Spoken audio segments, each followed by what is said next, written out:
and this is where I always, right. All right, so tonight for our meditation, our guide for this evening is the Reverend Michael Carney, who retired in 2024 after 25 years as an Episcopal parish priest. After serving with a diverse congregation in the East Bay and also in Denver, Michael spent 8 years as a vicar with congregations on the Uintah and Ouray. Ute. What's that? Oh, Uintah and Ouray. Uintah and Ouray, Ute, Ute Ute Reservation. Reservation in Northeast Utah. During that time, he and Ute Elder Forrest Cuch, or Cuch, Cuch. wrote A Native Way of Giving, focusing on gratitude as a foundation of spirituality. Michael now lives in Grass Valley, California, with members of his family. And Michael, as I said, he and I went to seminary together and spent many, many lunches. We were part of a clergy group together. So I am honored to have him here joining and leading us this evening. So thank you, Michael. Well, thank you so much for the invitation. It's great fun to be able to do this, sort of coming back home to the coast here. My wife and I lived in Point Reyes for 20 years, raised our kids grew up there. Um, Fond memories of that time, and that was great fun having lunch with you and Helen, who, it's all grown up and married now. So how about that? Um, it it was just a work of the Spirit that brought me to the Ute Reservation. It was not something I was seeking or planning or anything, but it turned out to be a great blessing. I just learned so much, grew so much, and the people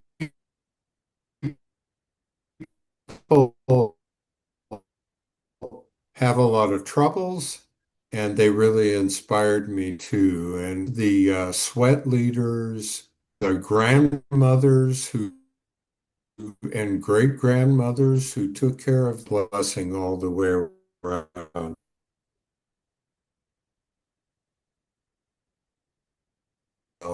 A native way of giving. That's the little book we wrote. It came from many hours of sitting at each other's kitchen talking away. I always thought it was really auspicious that two guys could generate all these wonderful ideas from sitting around each other's kitchen tables. And he's just a wonderful leader and inspiration. So I'm really thankful to have been part of that. So, what I'd like to do tonight is to divide our session into two parts. I want to offer a short, it's a teaching that I learned with the youths, and then take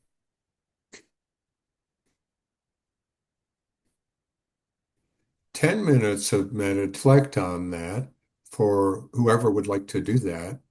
And then I have a little bigger teaching from the book itself, and we'll do the other 10 minutes of meditation and a final reflection. So, again, thank you for inviting me. Thank you for being here. Michael, I am going It, to yes. ask that you and I switch spots. We are actually in the same house, but his connection seems to be going in and out. Have you noticed that too? Or is it Yeah. okay? So It come up tells me that it here is. and join my laptop and I will use yours. So I apologize Okay. everyone um, for this mix-up, but I'm going to We'll change. take a minute to get it right. So Yeah. there's my laptop. Thank you. That makes sense. Yeah. Okay, so I'm spotlighting my empty seat now.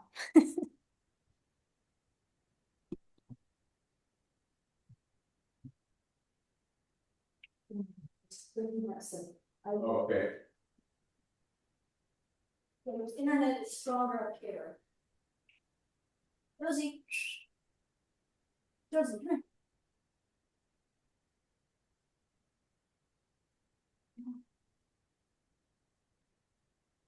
Okay. Well, I presume that's better. Um, so we'll let Lynn get settled again. Michael, is that view to the ocean, or is it the Tamales Bay out there? That is Tamales Bay. Very nice. Yeah, it's stunning. And it is part of Marin County. Your interim executive director does live in Marin County. Yeah. Um, so, a learning from my time in the Ute Reservation, it seems really simple, but I found it in the end to be really profound. The simple teaching I learned from people I was with, some of the ones I was saying who were so inspiring for me. Um, every day of our lives is a gift from the Creator. Every day of our lives is a gift from the Creator. And as I reflected on that, I mean, it's kind of obvious in a certain way, except reflecting more deeply, the idea of every day of our lives being a gift is really powerful. There are a couple of alternative ways to see the days of our lives, I think. One of them is just taking them for granted. And don't we all do that sometimes, right? We don't even think about it. We wake up and do the things we do in the morning. Um, but the other way that I've noticed is people conceiving of time as a commodity, that the day is a package of time that is useful to get things done, to advance your cause, to make money, or whatever it is that you do. And if you looked in the book, I'm not going to go into detail tonight, but there's possibly some very negative consequences from viewing time in that way. But correspondingly, seeing time as a gift can have a very great impact on our lives, on how we live our days and how we relate with one another, on the work we're called to on lots of parts of our lives. So I'd like to begin with 10 minutes of meditation on that simple teaching. Every day of our lives is a gift from the Creator.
I'd like to begin to call us back to the group.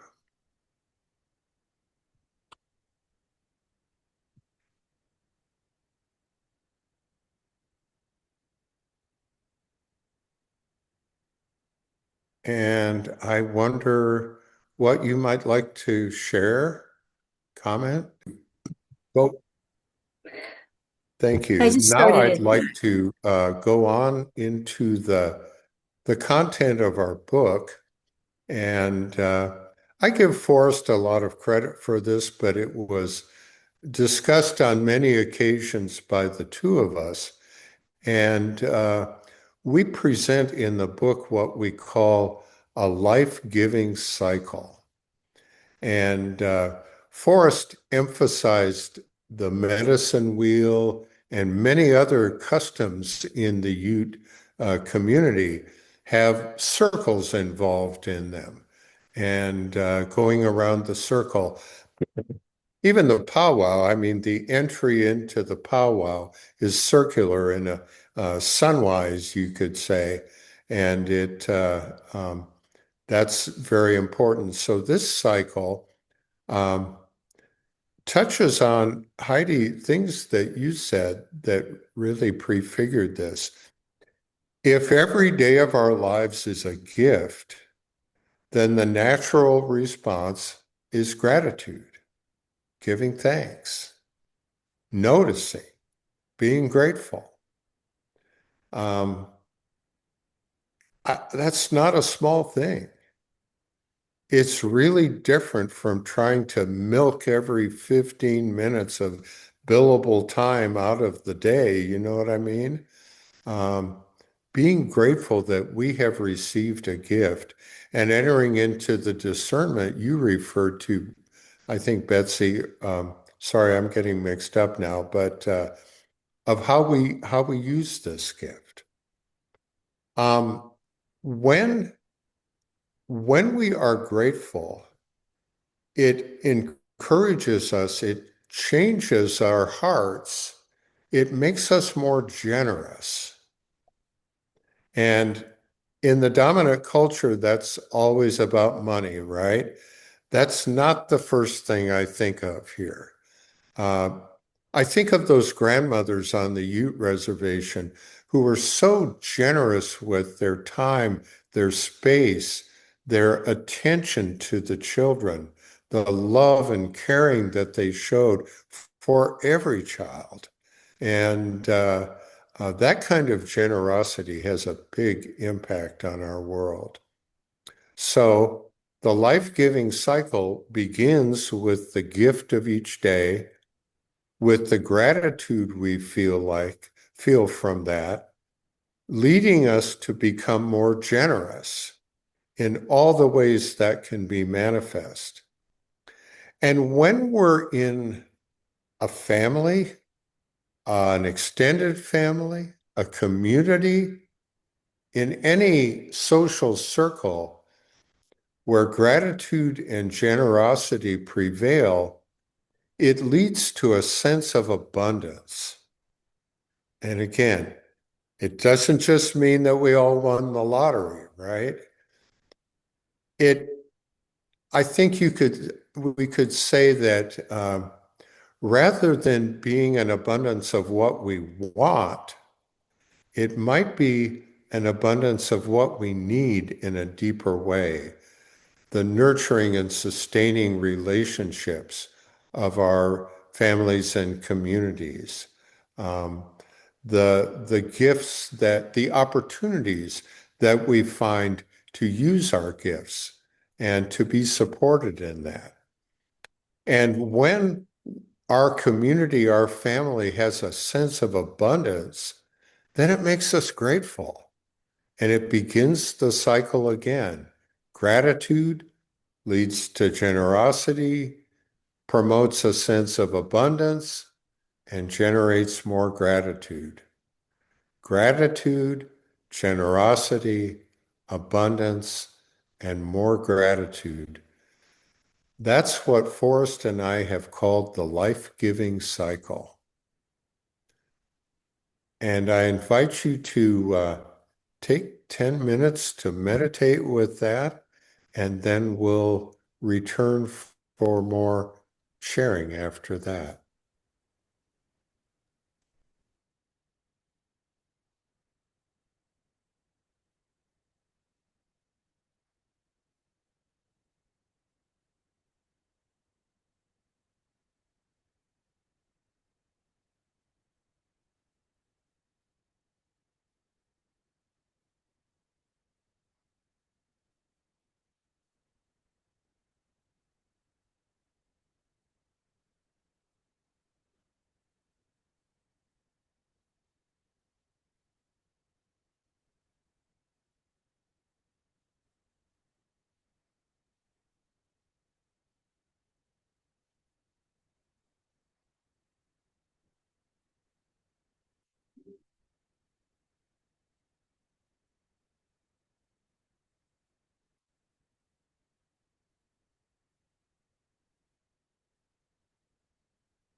Well, I'd like to begin to call us back to the group again. I'm going to turn off the recording. Thank you.